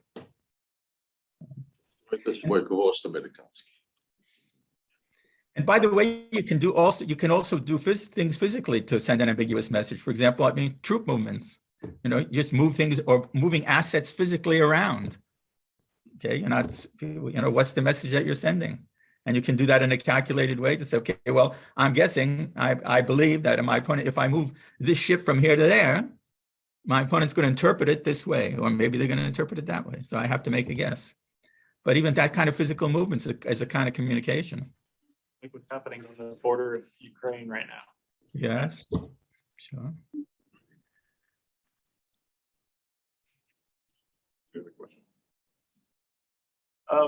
There's also one from Zach Lemnios, and he asks, what strategic messages are not getting out that define the United States and the values of our nation? We talked about, being an open book, but what's not getting out there? The basic tenets of the work. Yeah, we very seldom, I believe, I'm kind of reluctant to make a general statement here because I haven't seen everything, but my sense is that we don't use principles, or we don't use values, or we don't explain why we're doing something other than tactics or a relationship with an adversary. We don't talk about what is driving our decision to take action or what is driving our decision to not take action. And I don't know, those of you who have more knowledgeable in that, you might have a better feel for when we release domestic communications or to an international audience, how deep do we go? How much do our leaders talk about or explain the values or the principles that are driving their decisions and choices? Are you aware of contemporary examples? Historically, I can think of examples, but I can't come up with contemporary examples. Well, every once in a while, somebody comes up with the idea that there's commonality. In other words, France after the revolution was based on, liberty, democracy, et cetera, et cetera. As a matter of fact, people sometimes say that the modern cradle of modern democracy would be France. British the same way, even though the Queen technically can have your head chopped off anytime she wants to. There was the Magna Carta, and much of what's grown from that has been a sense of individual freedom and a democratic process. And I have heard people, when they talk about the world situation, they bring up the Western world, for instance. That is a catch-all phrase for people governments that recognize the importance and the responsibility to the individual. Right. Is it true that our country is the only modern country that is based on ideas rather than being an autocracy or a evolution from a monarchy or the other forms of government? Is that true? Are we the only nation that was founded on ideas and concepts, and the main concept being that the government serves the people? It's the only country that was the individual. If you look in the working documents, there's very little mention of the state, and Yeah. there's great mention of the individual as the Right. centerpiece. Right. I think we are the only country that has that as the centerpiece. Republican thought, Pardon? Republican thought. Individual. So did that give us an advantage in the competition of ideas when you're trying to convey a strategic message that is different and more effective perhaps than other? I believe it was the source of our leadership. I mean, our strength and our might have a lot to do with it, but we also inspired souls. There are stories that Skunk has told about the lengths to which people will go to get copies of our founding documents because the ideas are so powerful in those documents. That's true. I remember we went up to the Thai-Burma border with copies of the Declaration of Independence, Constitution, and the Bill of Rights, translated into Hmong, Korean, Karennin, Wa. People came 200 miles through the jungle and risking personal danger to get these documents in their hands. It was a really special moment to see that. Well, we take them for granted. To us, it's old. We've heard that before. So it's finding a way to revitalize the concepts and the notion that what this country is founded on and what we stand for today is something that I don't see a lot of evidence of. Well, in this scenario, I think where some of our competitors, strategic communications, have been very successful, it's not just that they're old documents. I think a lot of people today look at them very cynically and don't believe them. And I think that's a mistake because I think you're right.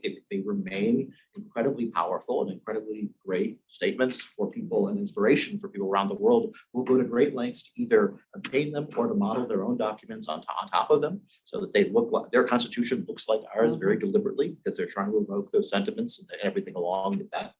But we probably lost that in cynicism and probably could do some counter programming to get to negate that cynicism. Yes, but what are people supposed to think when they see, major movements within the country to sort of overturn all those basic principles? The election system is all wrong. Everything is all wrong. We're being cheated right and left by the government. Voting is rigged. I mean, so how are you supposed to get up and make a messaging? Yeah, we have basic principles and we live by them well. Do they see that things are looking really rocky? So how? Well, but that goes back to the two ways of changing an attitude or a belief. You either confront it and prove it's wrong, and it's hard to do that with a deeply held belief, or you change the image that led to the belief in the first place.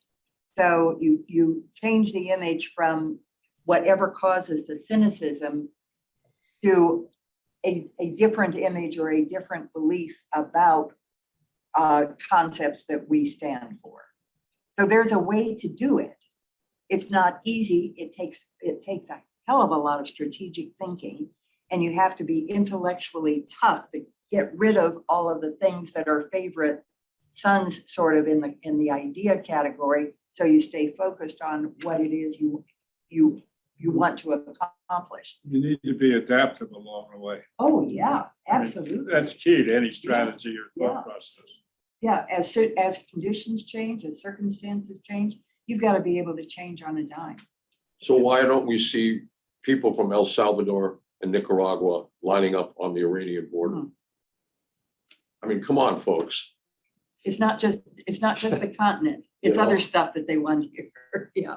So with the you also did need a lot of time to do that. So a lot of the cynicism and corrosion that we've seen now is stuff that was, I think, go back and read what Soviet said, but with stuff they began to undermine in the 1950s and 1960s, worked very hard. Now their disinformation campaigns outlasted the Soviet Union itself. So to expect you can turn the cynicism around in 6 months or even the duration of presidential administration is probably being optimistic. They thought, We've got about 5 minutes. Has anybody got anything really important to say? I'll ask if panelists want to take a minute or two to any last thoughts, takeaways, or anything else. I'm hoping that this is a discussion that we will continue. I've got a few thoughts at the end. Okay. Yes, sir. We'll let you go last. So One thing I'd like to mention is the Marshall Plan, the success of the Marshall Plan after World War II, the idea to create a concept and a reality. As we said before, actually make an example. The idea was to contain communism, contain Russia. The Marshall Plan was brilliant in that it not only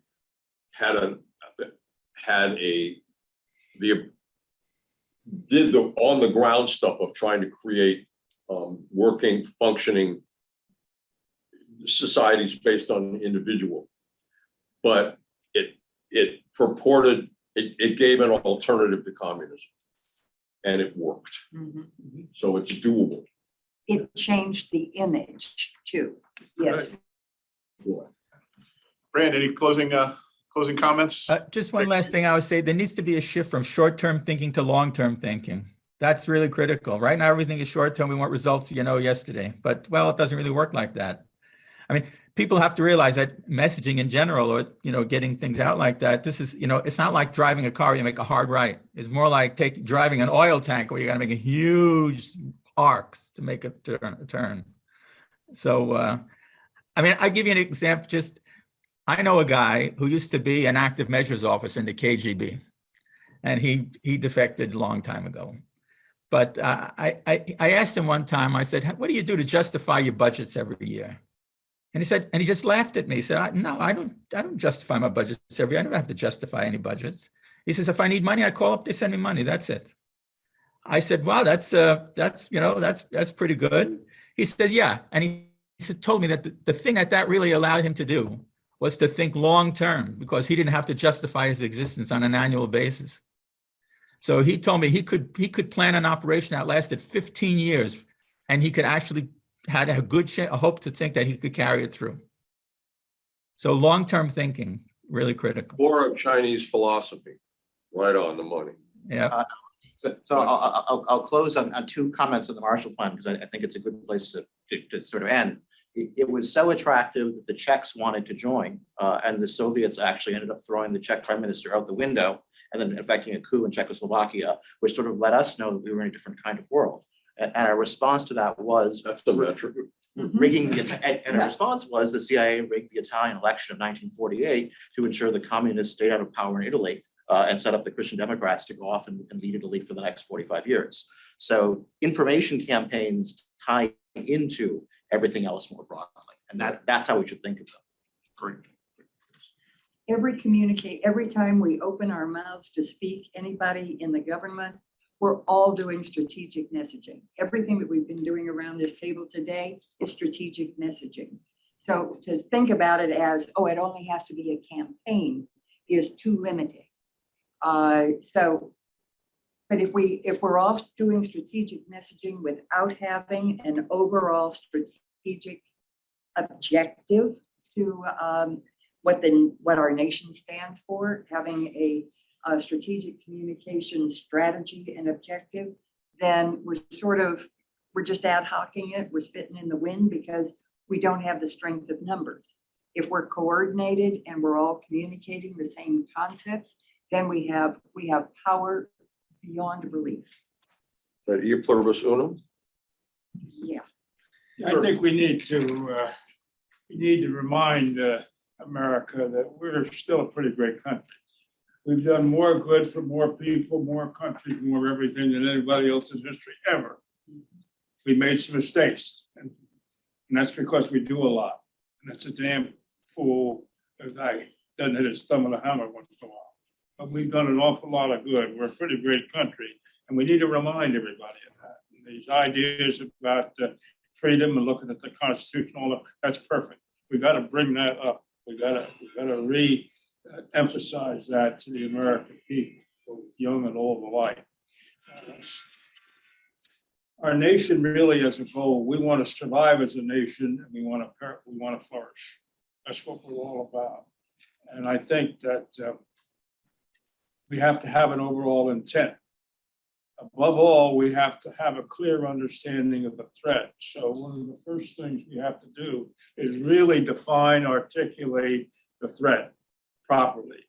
And that's a very tough job, because this is a very challenging time, and it's a very challenging subject. We have to do that. We have to have a communication strategy and an overall strategy. And as I said before, it has to be adapted. And we have to convince the American people that this is important, and that we have to take action. In my humble experience, the American people normally get it right when they get the facts. And we need to make sure that they get the real facts in this case, and they'll come up with the right decisions. The American people are pretty darn good for all the right reasons. And so we need to go back and, I think, stress some of these basics, some of these fundamentals. I think that the end state is very important.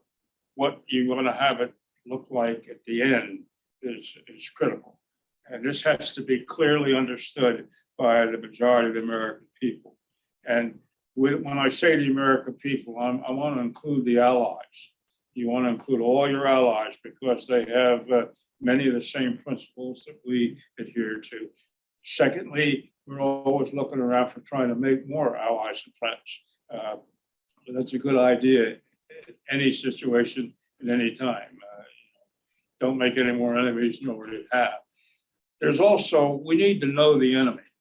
We need to know what this is all about. We don't really understand China as a nation. We all talk about the threat, and it goes on and on and on and on, and the missiles. We have very few people who really understand the history of China, what happened, how it came about, what the Opium Wars were all about, how some of the mistreatments of other countries to China a couple of centuries ago didn't help at all, and they have long memories too. But the Chinese also have big problems, big problems, big problems with the people and the like. They have a lot of vulnerabilities, and we never even talk about that. So we need to get our act together, really come up with a long-range plan that has all the 3 or 4 things that you mentioned in it and the like, and get on with it. So this paper that we're developing is not going to be easy, and all that. I totally agree. And we have to get the threat right. And you all, when you introduced yourselves, you made sure that we understood how much background you have. So let's see you prove it.